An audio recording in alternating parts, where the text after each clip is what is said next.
making this video doing an update about my semen retention journey and my journey in overcoming lust in general. Right now, I just got done doing some work, working at my job.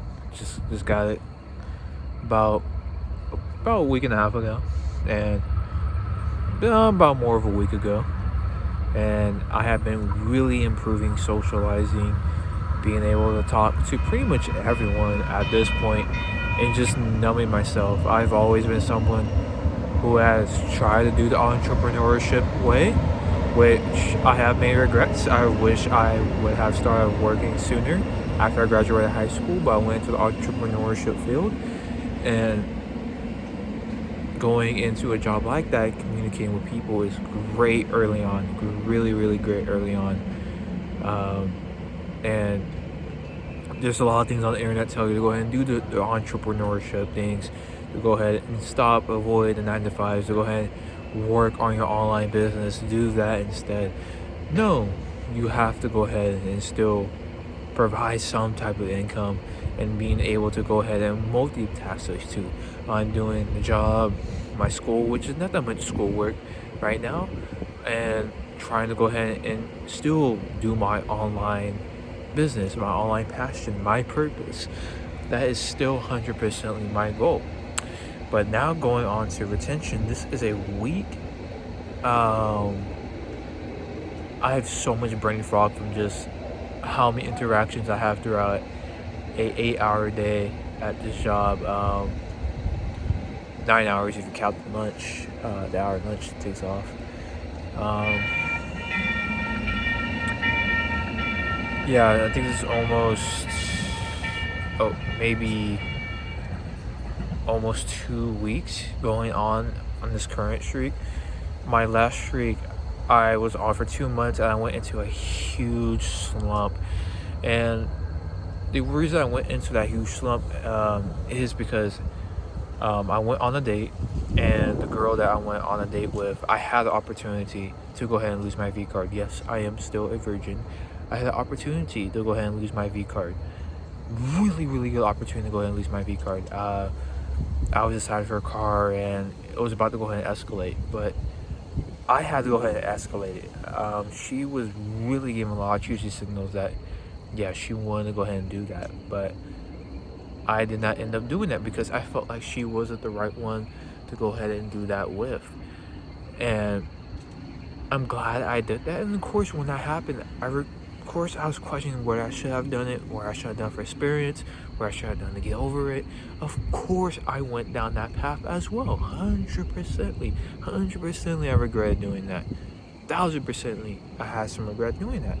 But I'm 100% glad I did not end up doing that.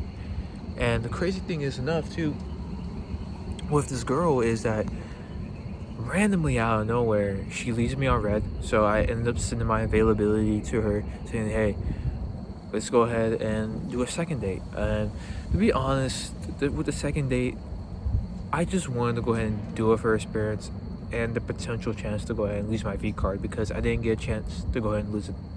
I did have an opportunity to go ahead and lose it the first time, but I had the regret of not losing it the first time. So I wanted to go ahead and escalate and get it to that point.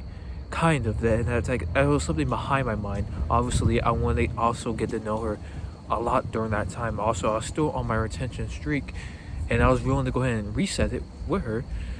But I wanted to really ask her a lot of questions, because I wanted to ask her a question about her wearing the cross. And she was taking a lot of provocative pictures with the cross on her chest. She was trying to show off her chest, which wearing a cross. And if you're a real Christian Catholic, she was a Catholic, are you really gonna end up, is that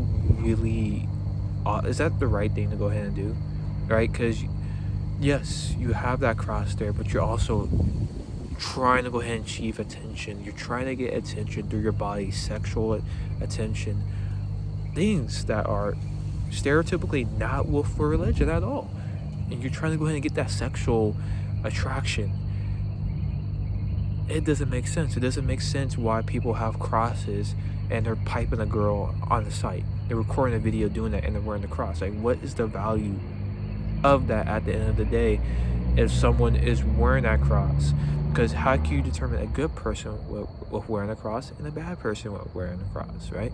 You have to go ahead and really understand the person, and someone having a cross does not mean that they're a good person. And that's the overall thing I really want to go ahead and ask her, is that, and then really just get her understanding with that opinion. Because yeah, wearing a cross doesn't mean you're a good person. It doesn't mean you're a true follower of Jesus, which is the cross.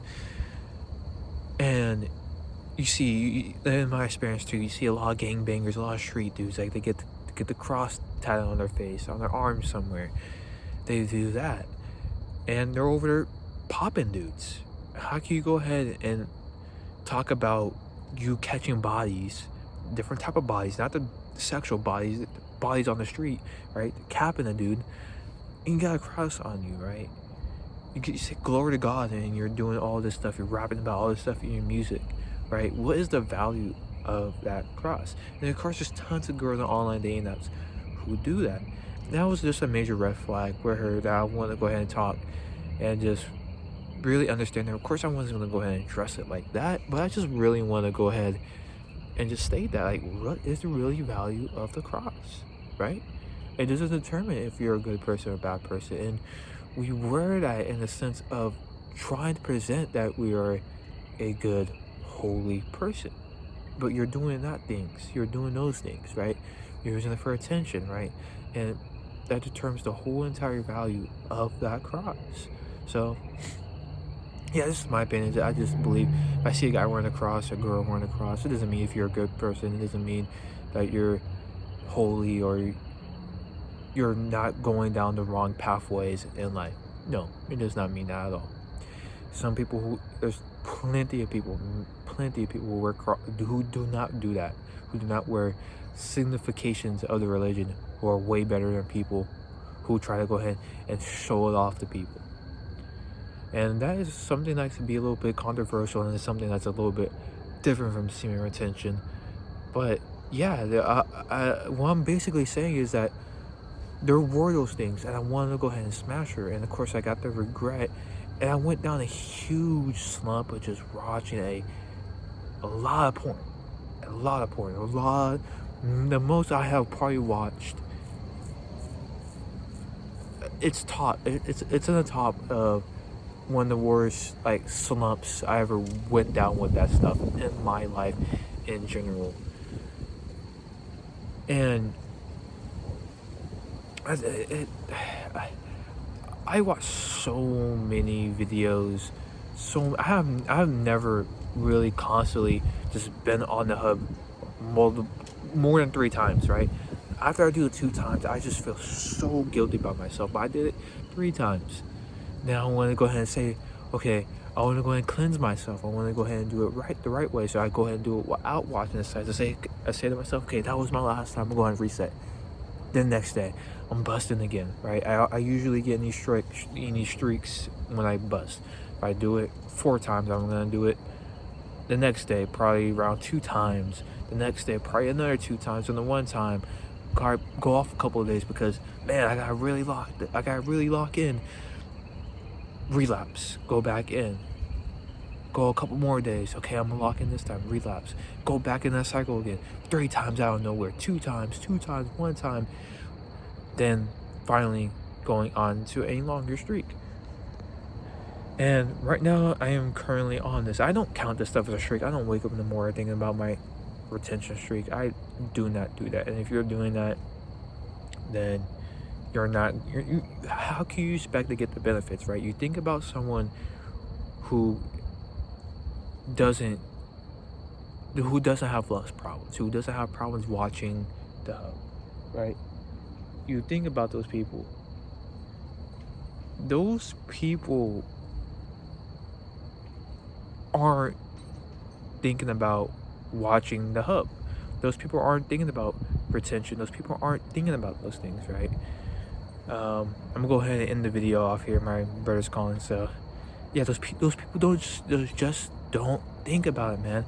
They don't think about watching the hub. They don't think about doing retention.